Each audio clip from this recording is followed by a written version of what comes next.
Welcome to our YouTube channel learning with Shah. Learning with Shah में आप सबका स्वागत है। आइए अपने अगले लेसन की शुरुआत करते हैं और हमारा अगला टॉपिक है the rise in flu cases in China. China में एक बार फिर 4 साल के बाद एक नए वायरस का स्पाइक राइज देखने को मिल रहा है। आज से ठीक 4 साल पहले नवंबर 2019 में SARS-CoV-2 जो कि चाइना के हुबी प्रोविंस में देखने को मिला था और ये कोविड-19 डेट इज़ SARS-CoV-2 अब तक का सबसे डेडलीस्ट पैंडेमिक माना जाता है पिछले 100 साल के अंदर। बहरहाल अब चाइना में एक बार फिर से एक इन्फ्लुएंजा लाइक वायरस का आउटब्रेक मिल रहा है बेजिंग और Liaoning and other places in China के दूसरे स्टेट्स और जगहों में। अक्टूबर महीने में बहुत सारी हॉस्पिटलाइजेशंस देखने को मिली, particularly childrens and the old age. World health organisations को कोई जानकारी नहीं दी गई। देखिए, चाइना एक ऐसा कंट्री है जो अपने इंटरनल मैटर्स को रिवील नहीं करना चाहता।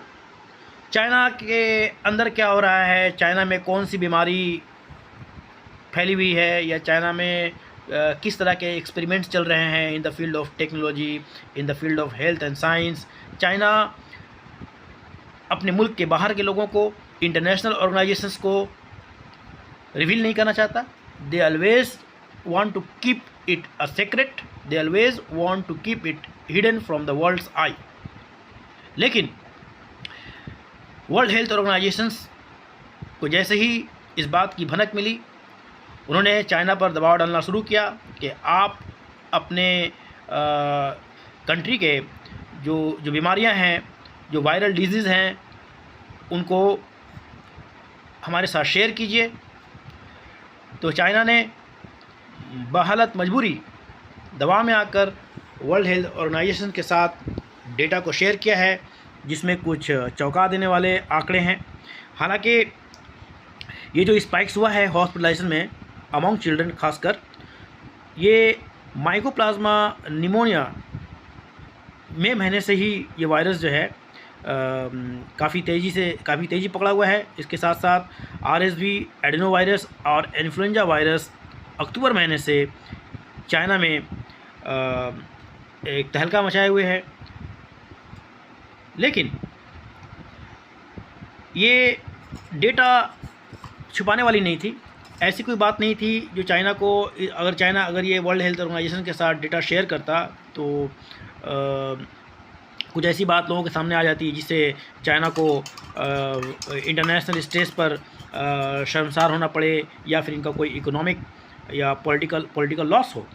ये वायरस एक बहुत ही नॉन वायरस है और चाइना ने ये ज़रूरी नहीं समझा कि इतनी आम सी बीमारी, इतने आम सा वायरस जिसके बारे में सभी जानते हैं और जिसका वैक्सीनेशन, जिसका ट्रीटमेंट पहले से ही सारी दुनिया को पता है, तो चाइना ने ये ज़रूरी नहीं समझा। चाइना के नेशनल हेल्थ कमीशन ने ये ज़रूरी नहीं समझा कि इस बारे में वर्ल्ड हेल्थ ऑर्गेनाइजेशंस को कुछ अपडेट दिया जाए।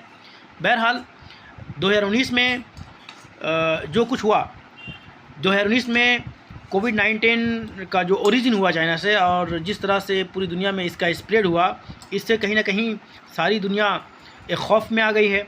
वर्ल्ड हेल्थ ऑर्गेनाइजेशन का जो सर्वेलेंस सिस्टम है पहले से कहीं ज़्यादा अलर्ट है।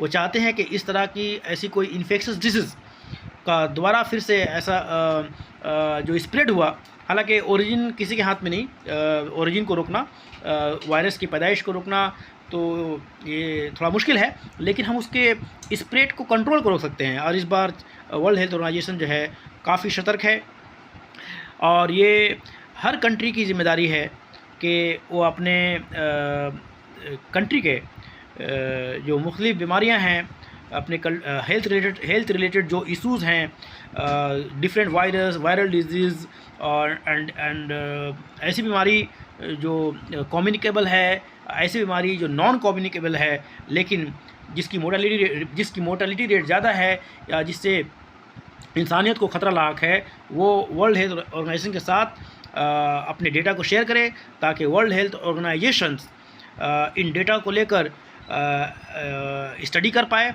और इन बीमारियों का इलाज ढूंढ सके, इस पर चर्चा हो सके, इस पर बात हो सके, इस पर जो द वर्ल्ड ऑफ मेडिसिन की दुनिया में लोग इस पर रिसर्च कर सकें और इंसानियत को इन बीमारियों से बचाया जा सके। बहरहाल ये चाइना की जिम्मेदारी है। China is duty bound to keep the World Health Organization inform in time without being asked. China की जिम्मेदारी है कि बगैर पूछे हुए, बगैर किसी दबाव के अपने हेल्थ डेटा को वर्ल्ड हेल्थ ऑर्गेनाइजेशन के साथ शेयर करे।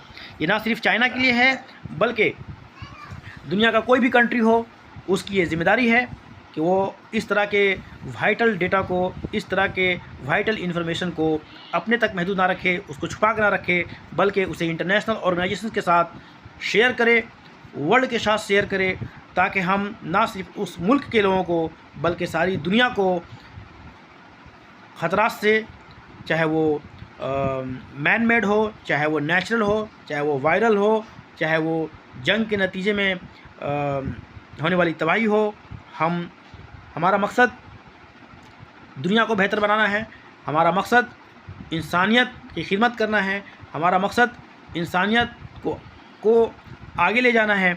और अगर हम अपनी ज़िम्मेदारी को, अगर हर मुल्क, हर फ़र्द अपनी ज़िम्मेदारी को बखूबी निभाएं, तो हम उम्मीद करते हैं कि इस दुनिया को बेहतर बनाया जा सकता है, ना सिर्फ इंसानों के लिए बल्कि दुनिया में बसने वाले हर जानदारों के लिए। बस आज के लिए इतना ही। मिलते हैं एक नए लेसन्स के साथ जल्दी ही, तब तक के लिए गुड बाय।